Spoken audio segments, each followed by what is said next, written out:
aquellas maravillosas revistas, capítulo 137.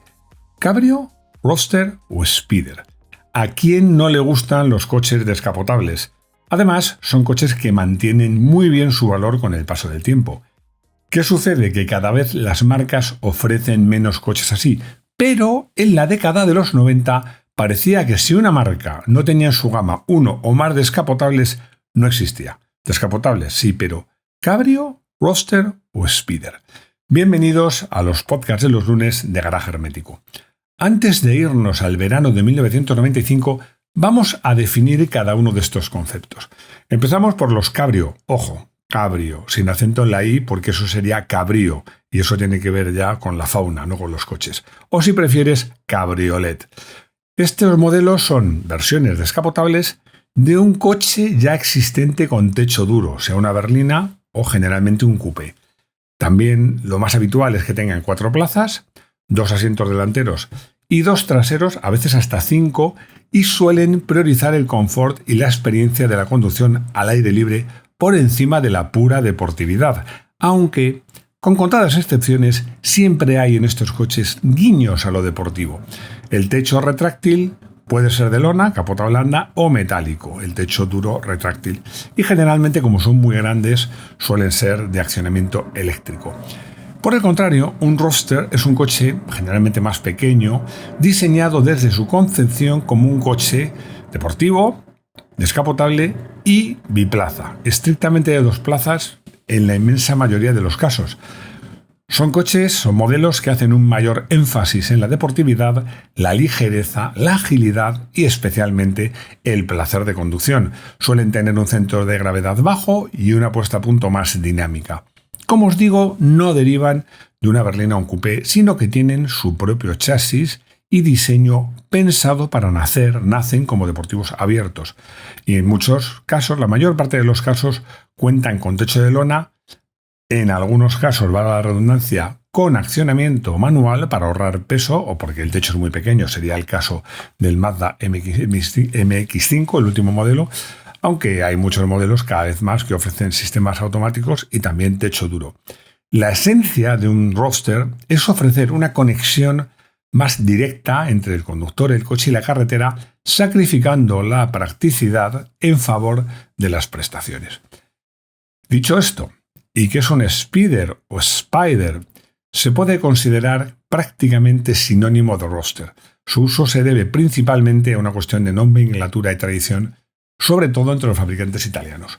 Y aclarado esto, nos podemos ir ya al verano de 1995 para probar una pequeña parte de la enorme oferta de descapotables de todo tipo y de todos los segmentos que había en esos años, incluso en los segmentos más modestos.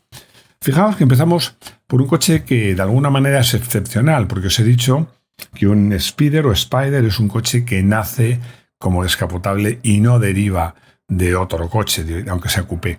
Bueno, hay excepciones, porque Alfa Romeo ofrecía 2 coches prácticamente iguales, pero uno con techo, el GTV, un coupé, y el otro sin techo, el Spider.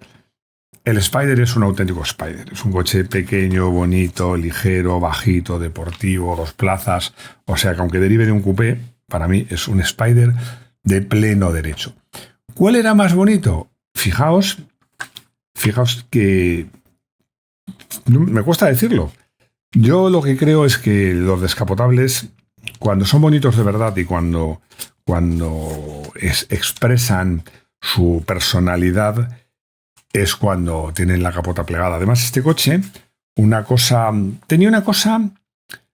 capota tenía 2 cosas buenas y una mala.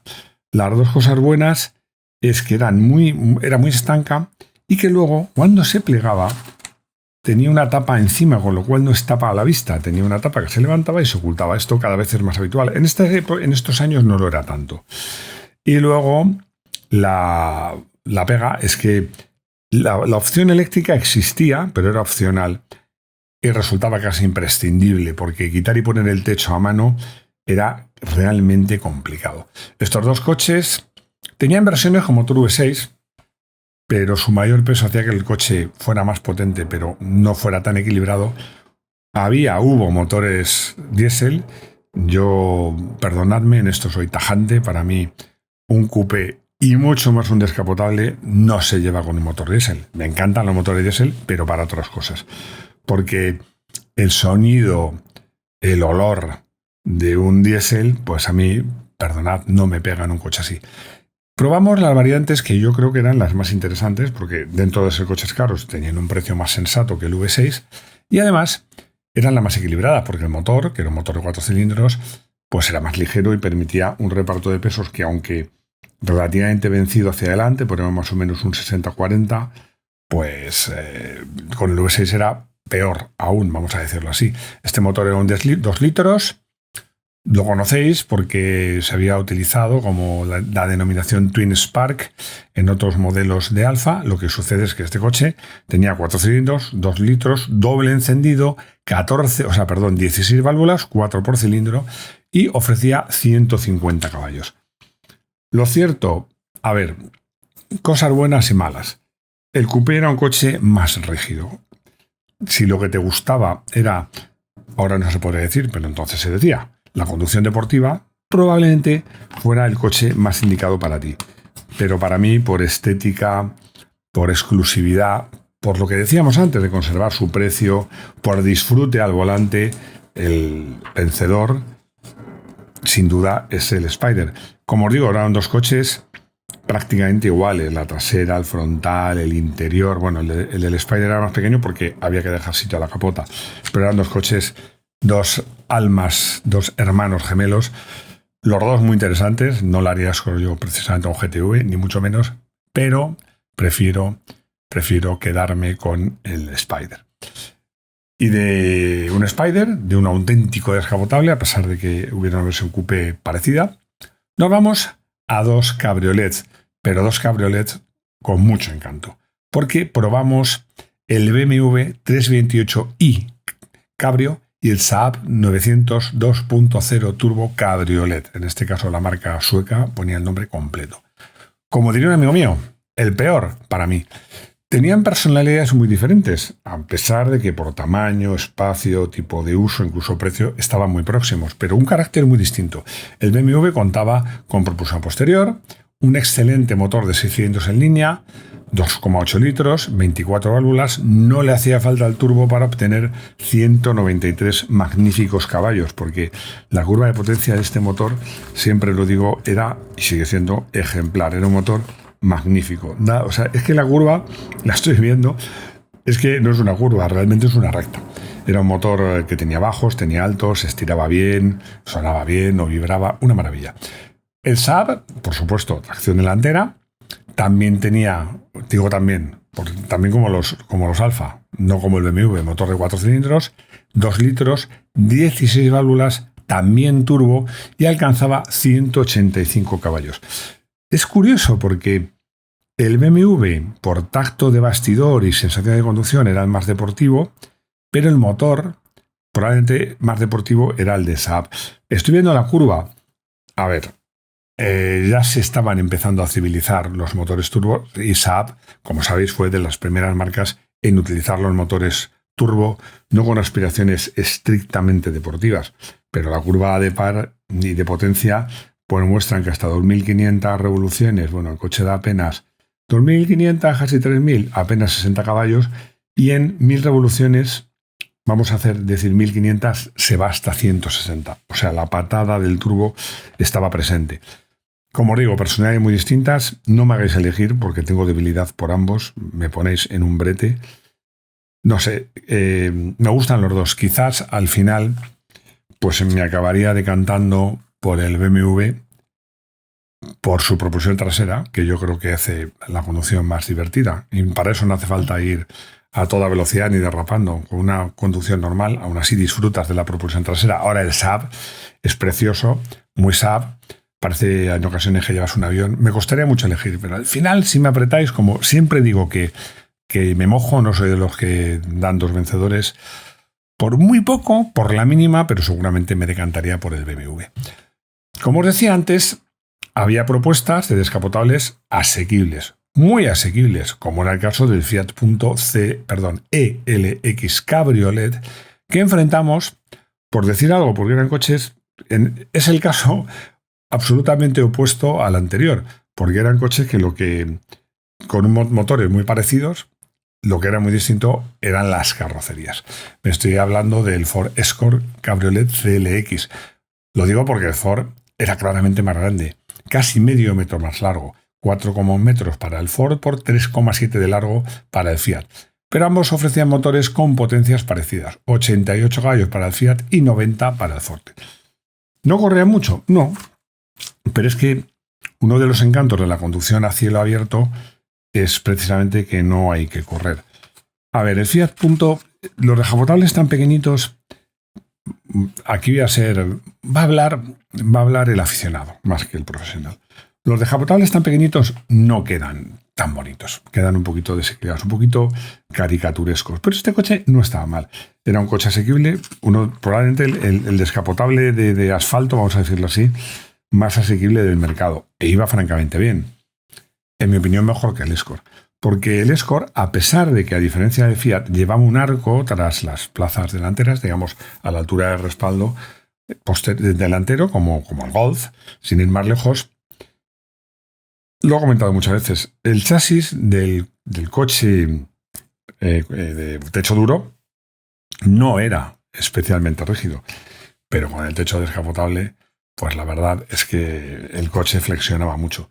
Iba bien, no era un coche para correr y para mí era más bonito simplemente por su tamaño que el Fiat, pero eran dos formas de acceder a coches descapotables económicos, de precio, de consumo, de mantenimiento y razonablemente prácticos. No como los coches de los que vamos a hablar ahora, porque nos vamos a ir de un extremo a otro.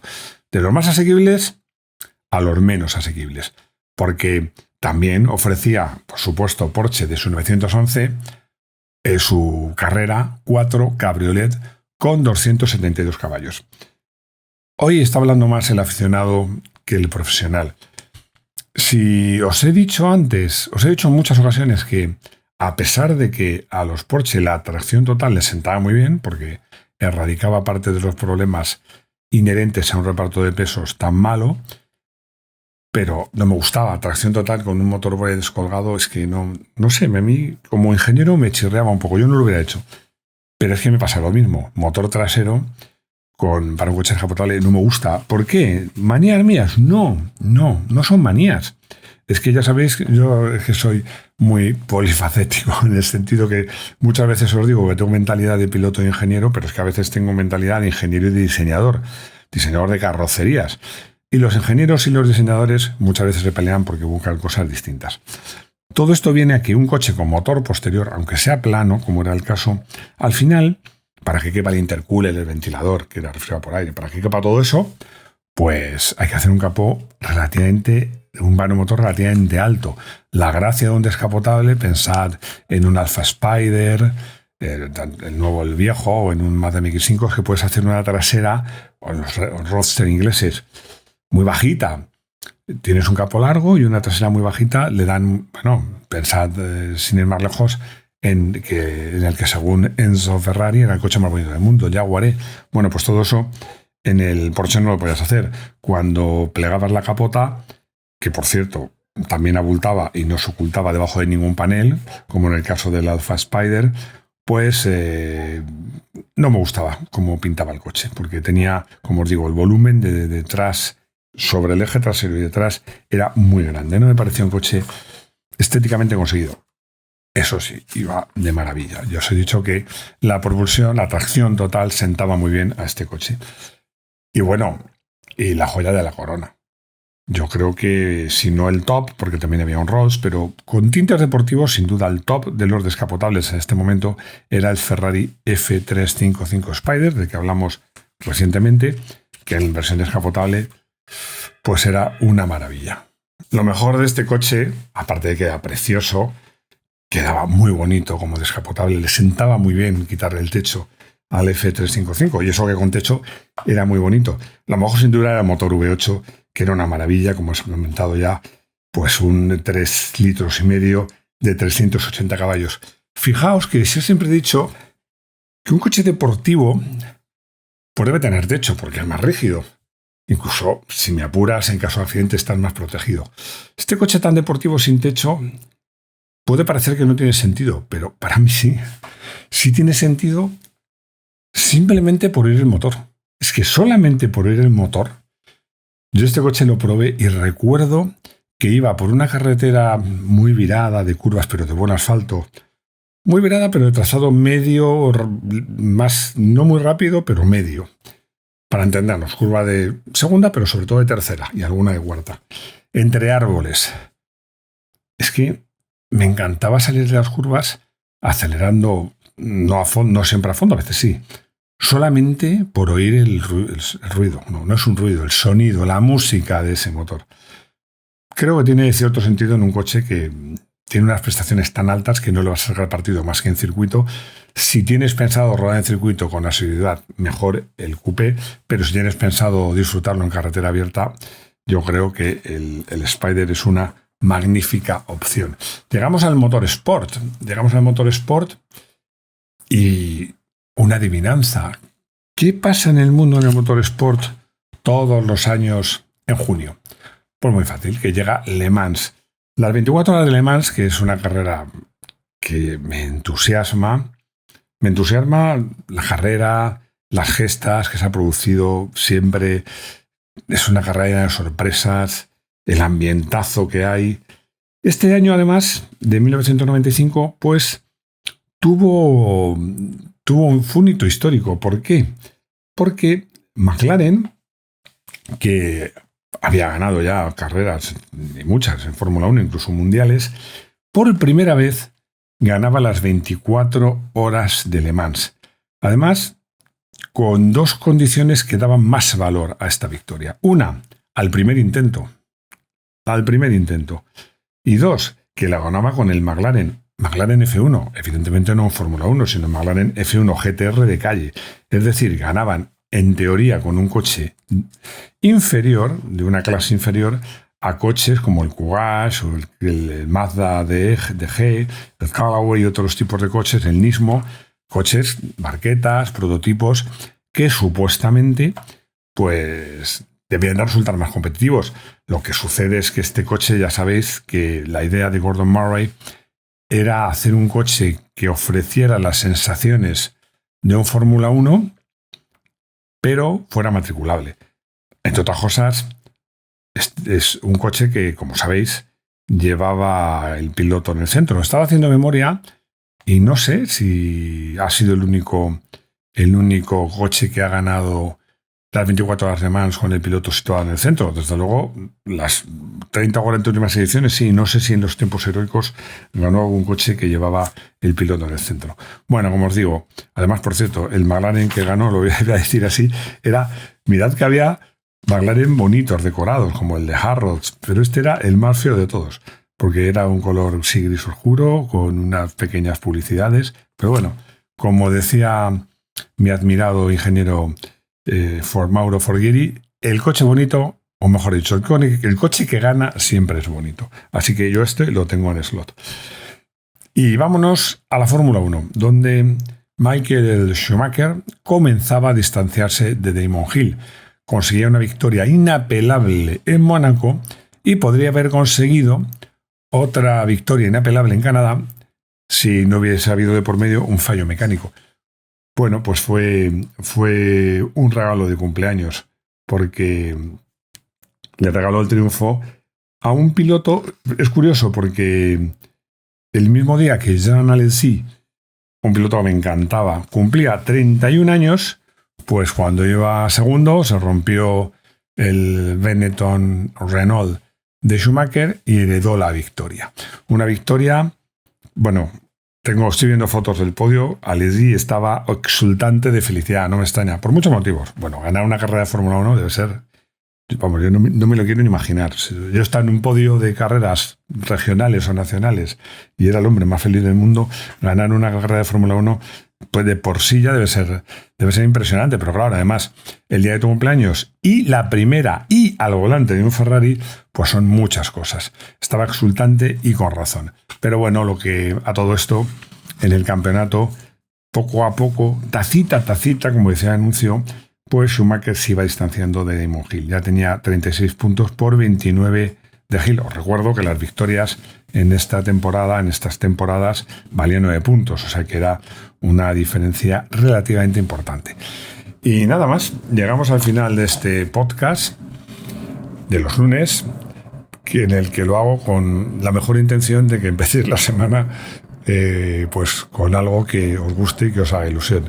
Así que espero conseguirlo. Muchas gracias por estar ahí, muchas gracias por seguirnos, por seguirme, por escucharnos. Y nada más, que lo que digo siempre, espero que me escuchéis muy pronto en los podcasts de los lunes de Garaje Hermético.